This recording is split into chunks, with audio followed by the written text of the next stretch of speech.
Greetings from South Korea. I am Arirang News AI anchor. Here is the news-making headlines today. The KOSPI made history on Wednesday by surging past 6,100 during the day and closing at a record high above 6,000, capping off a remarkable rally that has captivated investors worldwide.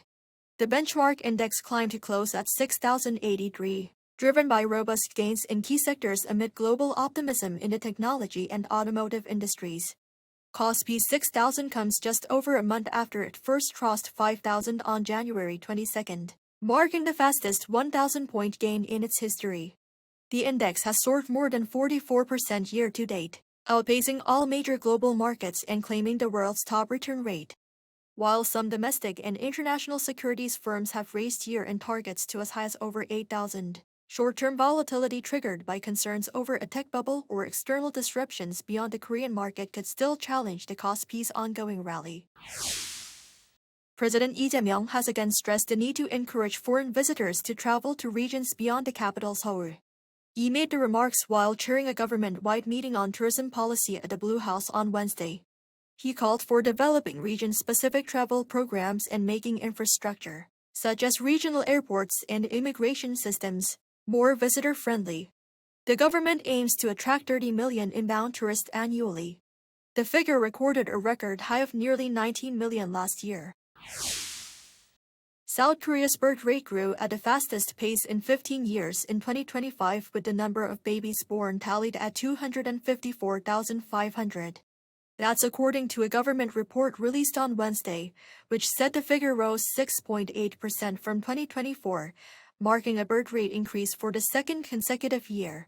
The country's total fertility rate has also risen to 0.8 for the first time in 4 years. The Ministry of Data and Statistics attributes the rebound to an increase in marriages and a continued rise in the number of women in their early 30s, a figure that has been increasing since 2021. It noted that the number of marriages rose for 21 straight months between April 2024 and December 2025, as couples who had delayed their marriages due to the pandemic got married. South Korea and the United States will stage their annual joint springtime military exercise, Freedom Shield, from March 9 to 19. In terms of field training that is usually conducted in a concentrated fashion during this period, the allies said they were still consulting on how the drills would take place this time, but that they will be executed in a balanced fashion. They added that the drills serve as a chance to support ongoing preparations for a conditions-based wartime operational transition. Several UN command member states are to contribute to the exercise, and a neutral nations supervisory commission will observe the drills to monitor compliance with the armistice agreement. U.S. President Donald Trump delivered the first State of the Union address of his second term at the United States Capitol, laying out his administration's priorities on tariffs and immigration.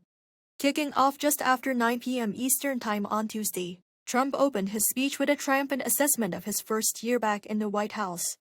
Touting his economic record, Trump credited this to his controversial global tariffs, pointing to stock market gains and new job creation.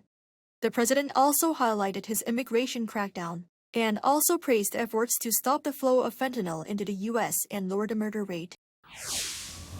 That is all from me today. Thank you for watching.